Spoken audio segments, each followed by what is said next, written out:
welcome to Shootin' the Breeze.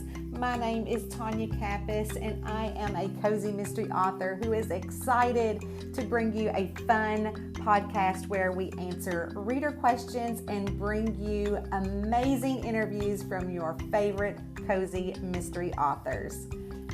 Come, hang out, and let's just shoot the breeze. Hi, and welcome to Shootin' the Breeze. Today, I am so excited to introduce to you, if you do not already know her, which I'm sure you already do, is Traci Andrighetti. I said your name correctly, right? You did. Hey, guys. I know. I think the first time I met you was how long's it been? Like 10 years? I don't even know. I just remember the time on the boat. Yeah. Okay. Well, that was another fun adventure we can talk about. But and I remember asking you your name then, and because I didn't want to mispronounce it with my, hillbilly accent. I have kind of a Texas accent, so it's the same difference. I love it. I love it. Yeah, but we've been running in the same circles for so long, and I'm so excited to have you here. I'm so glad. And we're going to actually really quick read your bio. Traci Andrighetti is a USA Today bestselling author of the Frankie Amato Mysteries and the Danger Cove Hair Salon Mysteries. And she is the co-author of the Killer Foursome Mysteries. In her previous life, she was an award-winning literary translator and a lecturer of Italian at the University of Texas at Austin, where she earned a PhD in applied linguistics. Oh my goodness, that's like a lot. Like that's a mouthful. I mean, we'll talk about that too. But when she got wise and ditched that academic stuff, a life of crime, writing that is, and you will get to know Traci here because she is so smart and witty. And we're going to talk about this a lot of pressure book called Nocino Noir. And you guys, she is so friendly. Before the pandemic hit, I was doing book boxes for my readers. And it's so difficult for me to reach out to give them because I was making these book boxes and I really wasn't making money on them. The money I was making back was postage. And so you ask authors to give these books to you so you can include in your book box. And when I called Traci or I messaged her and I asked her, the first thing she's like, sure. So she sends me this box. Not only that, but she sends me all these Mardi Gras beads. And then you sent me these really pretty silk scarves. Got them right here. She went over and above everything that I had asked her to do. So, let's talk about the actual series itself first. The Frankie. Oh my gosh. Yeah, let's talk about that series. Tell us a little bit about it. You guys, I don't even know where to start because it's all so crazy. Well, by the way, I do have my Mardi Gras beads, and I want to point out that I've got the little coffee cup that matches the cover of Nocino Noir. It's actually chicory coffee because that's what they drink in New Orleans. Mine is cappuccino, but Oh, and beignets. You got to have a plate of beignets too. Anyway, and then I heard Italians because I mean, with a name like Andrighetti, like spaghetti, you kind of can't miss it. I think it started really because this is so funny. We lived in West Texas when I was growing up, and my dad could not get certain Italian ingredients that his mama had always made. And he knew there was an Italian grocery store in New Orleans. You guys, this is a long time ago. This was like pre-ordering online and all that stuff. And so we would drive there in a station wagon, the family station wagon, with coolers in the back. And my dad, who always said when he was a kid, he was like kind of embarrassed to eat that Italian food in front of his friends. As an adult, like he could not get enough. So we would drive there. And I'm telling you, sometimes we would drive through the French Quarter and I would see things that he wished I hadn't seen and that I wished I hadn't seen. I mean, it's crazy there. So when I sat down to think about like, where would I write a mystery? Because I just really want to try a mystery. I want to have some fun after all that boring school stuff. I just thought, New Orleans is just, it has everything. I mean, obviously it has crime, but I mean, let's face it, what city doesn't? Right. But it has voodoo. It has like witchcraft. There are witchcraft stores. There's literally a store called Hex Old World Witchery, and apparently its headquarters is in Salem. There are people who live as vampires. In fact, there's a boutique du vampire in New Orleans. Like, so I thought, I can't even make a place up that is this good for Frankie to investigate crime. So it just was an automatic, and it was a win. It's a lot of fun too. Plus, I get to go research there. So yeah, it's perfect, and it's a write off for us writers, right? I love to say that. Oh, I'm going to I don't know, Bora Bora. It's a write off. I'm gonna write about it. Yeah. I've got this really urgent trip I need to take to Greece, to Santorini, to research something. For 2 weeks. It's going to take 2 weeks. I love it. And I'm going to need to rent boats. Oh my gosh, I love it. Well, I love Nocino Noir. I love the title of this book. So let me quickly read, because as everybody knows that's watching, this is part of our Twisty Tales and Cozy Crime Prolific Works promo, where I'm so excited to be able to bring these amazing authors that, decided, hey, yeah, let's write a free story for you guys for a year. So listen up if you've not already gotten it, which I hope you already have, but again, it's only free until September the 30th of 2023. And then after that, we're going to charge y'all. We're going to do it. We're going to charge you money for it. So might as well get it now. So let me read the description. A new coffee shop across the street from Private Chicks has P.I. Frankie Amato's suspicions percolating. The place is straight out of a hard-boiled detective movie, complete with a saxophone soundtrack and strange comings and goings. Not only that, some shady business with a walnut cappuccino has Frankie wondering where the erratic owner and his witchy Nona are real-life villains. As she delves deeper into the dubious family, Frankie must uncover the identity of a femme fatale in the meeting of a deadly delivery. If she doesn't, this noir mystery could turn grim fairy tale. You know it. Nocino Noir is the latest investigation in the Frankie Amato mysteries, but it can be read as a standalone story. If you like zany characters and laugh out loud humor with a splash of suspense, then you'll drink up this fun series by USA Today best-selling author and our guest, Traci Andrighetti. So that, I love it. The blurb itself just makes you laugh, and it makes you think, oh, I have got to pick that up. And I love how you did the play on words, the percolating. And another thing that I think is hilarious is the saxophone soundtrack. I love that. What's funny about that is there was like a Steve Martin movie from a long time ago that was like a play on all those film noir movies from the 30s or 40s, whenever they were.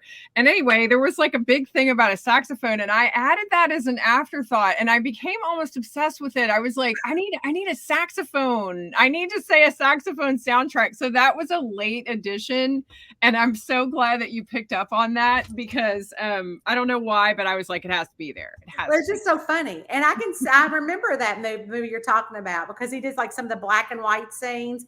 Nice guys don't wear plaid. Something about don't wear plaid. Nice guys don't wear plaid. I can't remember, but I remember that plaid was in there, and I can see the cover. Dead guys don't wear plaid. Maybe that's it. I don't know, but we'll have to put that in the show notes. We'll have to figure it out for people. But I think it's, when I read that, I thought, oh my goodness, that is the funniest thing. I mean, just because that's what we love about our cozy mysteries, is the quirky, fun stuff, while, helping readers escape. While, people are like, oh, but you write murder mystery. I don't know how that's fun and quirky. I'm like, oh, it is. You should try it. It is. There's so much fun. I mean, there's so much fun to write. Honestly, and there's so much fun to read. All of those stories, you guys, in the Twisty Tales promo, please read them. They are free. You cannot miss 60 great stories.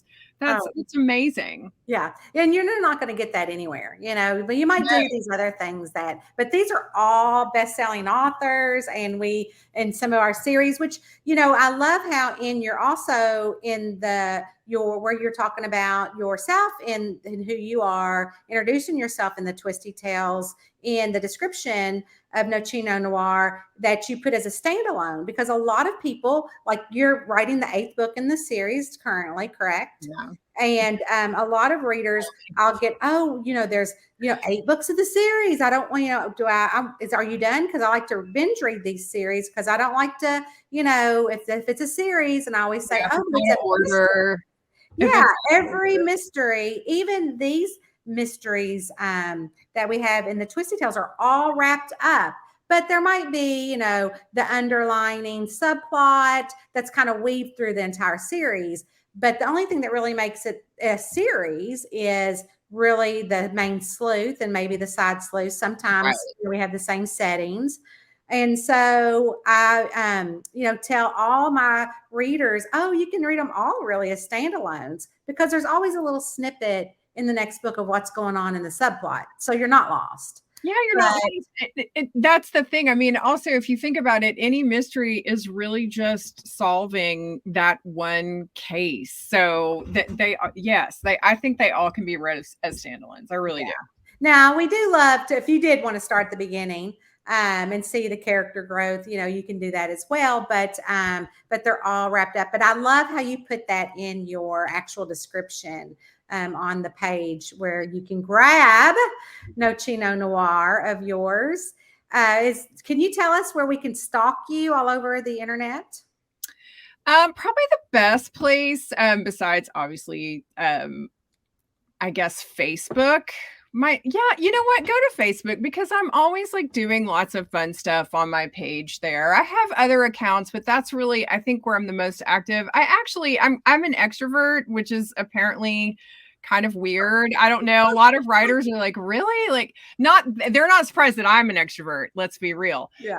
But they're like, God, I just didn't think of writers as, extroverts. So I'm always like loving like to talk to people and chat. I get lots of emails. Also email me, because I answer every single one. And I put little surprises in them. I'm not going to actually say what, but depending on the conversation, for example, if you mention your dog, you're going to get pictures of my dogs. Like, if you tell me about a trip you took, I'm going to tell you about a trip I took there, or someone I know and some crazy thing that happened. Like, I have all kinds of things that I drop into those emails. So that's another thing. I'm always happy to email and chat. One woman, I actually have started giving her Italian lessons via email, if you can believe that or not. So I can believe that of you for sure. And speaking of trips, earlier we mentioned about the cruise. Well, Traci and I were fortunate enough to be asked to go on this cruise with a bunch of readers. And I mean, it was a big Royal Caribbean cruise. And I thought, and there can't be that many readers that are willing to pay to go on this cruise. There were a lot. And we had so much fun. I mean, we were like going on beach days with them and stuff, and playing games, and also like dinner every night. There were so many readers that we were rotating tables so that we like could to just kind of try to talk to everybody. The thing that I remember about that trip that I worked into one of my books, and it's actually from Tonya. Everybody talks about this, the fun meter. Do you remember the fun meter? Yes, I had the fun meter, and that is something that I do at this other event here in Kentucky. With that, you saw the money with our picture on it. And we did the auction. So yes, everybody loves the fun meters. Well, okay, but hold on. So there's like funny stories about the fun meter really quickly. So we all had, like, Tonya makes all of us put them on, everybody, the authors, the readers. And if we were not, like, if I was standing there like frowning at something or whatever, she would turn the fun meter, you guys, to min, which is minimum. Like, you are minimum fun. You are having minimum fun. You are a fun sucker right now, Traci. The whole thing, yeah. So if I saw Tonya come in, I was like, "Woo, yeah, woman, turn it up. Woo!" I didn't want to turn you down. At the end of it, a guy that worked for the cruise line asked me if he could have it, and I very reluctant. I gave it to him because I will give you the shirt off my back. But I was like, "Dang, there goes all that stuff." But yes, you guys, in one of my Frankie books, I have a character that really drives Frankie crazy. And it's a secretary. It's a secretary that works for Frankie's now fiance. And she doesn't like her. Her name is Ruth. And Ruth is terrorizing Frankie with a fun meter. I love it. It's Galliano Gold, which takes place on a steamboat. So I was totally channeling Tonya in this book. So you're saying I drove you crazy? No, you made me actually have fun, but Ruth is terrorizing Frankie with this button because Frankie does not like her and cannot live up to her expectations. I love to terrorize. Hey, yeah, for sure. Well, you inspired a whole hilarious thing in book 5 of my series. So thank you for that. Oh, that's awesome. But you guys see how fun Traci is. So when you're on the Prolific Works site, be sure that you sign up for her newsletter. So how often do you put your newsletter out? Twice a month. Awesome. Yeah. So yeah, and there's lots of fun stuff in that newsletter too. I usually tell stories like from my life, which is, you might guess, a little crazy, especially if I'm on cruises, like meeting people who are putting fun meters, measuring how much fun I was. So I have a lot of stories like that in the newsletter. Yeah. So definitely sign up. Well, do you have anything else to say to the readers while we're here? Yes, actually, you guys, so last month, November, was my Twisty Tales Facebook page month, and I had so much fun, and I gave away a huge, Frankie and I both are obsessed with Nutella.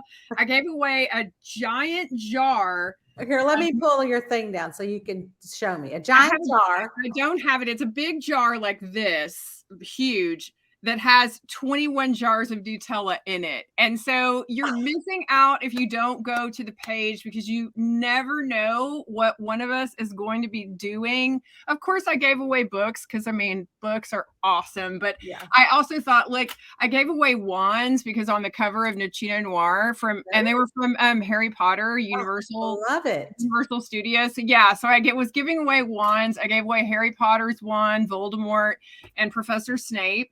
And then, yeah, the Nutella, other things, like, so you guys should be visiting that page because stuff is going on. Yes, it is. I don't know. Can I do it like that? No, I was trying to see how we can. Oh, we don't want to do that. I was like, how do I move this around? But yeah, you should. And that also is in our show notes as well. We are there. And every month there's a bingo prize and there's also a challenge prize. So I thank you so much for mentioning that, Traci. It is so much fun. And thank you so much for being here. I truly appreciate it. And it's always so good seeing you and catching up. So everybody, thank you so much. Let's say goodbye to Traci, and we will see her again soon. Thanks, Traci. See ya.